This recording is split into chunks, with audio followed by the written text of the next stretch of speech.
ഫൈസിയും ഷഹാനയും ചേർന്ന് ഉസ്താദ് ഹോട്ടൽ കേരളത്തിലെ ഏറ്റവും പ്രശസ്തമായ ഭക്ഷണശാലകളിൽ ഒന്നാക്കി മാറ്റി. ദുബായിലും അതിന്റെ ഒരു ബ്രാഞ്ച് എന്ന നിലയിൽ ഒരു ഹോട്ടൽ തുടങ്ങി.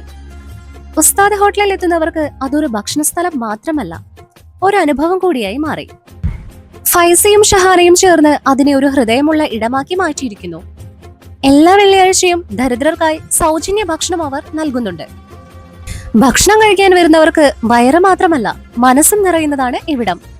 ഫൈസി തന്റെ ഉപ്പൂപ്പയുടെ പാഠങ്ങളൊന്നും മറന്നിട്ടില്ല. ഹൃദയം നിറയ്ക്കുന്ന ഭക്ഷണം എന്ന കരീമിക്കയുടെ തത്വം അവർ പൂർണ്ണമായും നിലനിർത്തി. തന്റെ ഉപ്പൂപ്പയുടെ പാത പിന്തുടരുന്ന യഥാർത്ഥ അവകാശിയായി ഫൈസി മാറി. ഷഹാന ഉസ്താദ് ഹോട്ടലിൽ ഫൈസിയുടെ കൂടെയും അതേസമയം തന്റെ പ്രൊഫഷനും മുന്നോട്ട് തന്നെ കൊണ്ടുപോയി. സമയം കിട്ടുമ്പോഴൊക്കെ പഴയ പോലെ തന്നെ അവരുടെ ലൈവ് ബാൻഡിലെ ലീഡ് സിംഗറായും പോകാറുണ്ട് അവൾ. ഹോട്ടലിൽ ഇടയ്ക്കിടെ ലൈവ് മ്യൂസിക് നൈറ്റുകൾ സംഘടിപ്പിച്ചു. കല്ലുമക്കായസ് ബാൻഡ് വീണ്ടും അങ്ങനെ ഒന്നിച്ചു. ഉസ്താദ് ഹോട്ടലിൽ ആ സംഗീതവും ഭക്ഷണവും ചേർന്ന് ഒരു പ്രത്യേക അന്തരീക്ഷം ഉണ്ടാക്കി. ഇതിനിടെ അജ്മീറിൽ തീർത്ഥാടനം നടത്തിയ ശേഷം കരീംക തന്റെ ജീവിതം മുഴുവൻ മറ്റുള്ളവരെ സഹായിക്കുന്നതിലേക്കായി മാറ്റിവെച്ചു.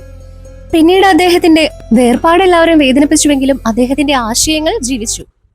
അബ്ദുൾ റസാഖിന് ഫൈസിയിൽ അഭിമാനം തോന്നാൻ തുടങ്ങി.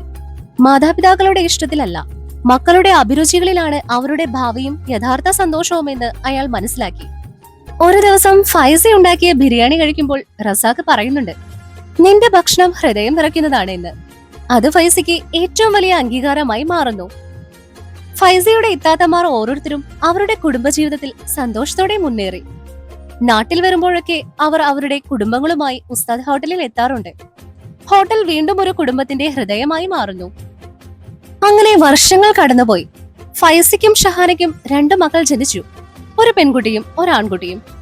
ഫൈസി മക്കളെ അവരുടെ ഇഷ്ടങ്ങൾ പിന്തുടരാൻ പ്രോത്സാഹിപ്പിക്കുന്നു. മകൾക്ക് സംഗീതത്തിലാണ് താല്പര്യം.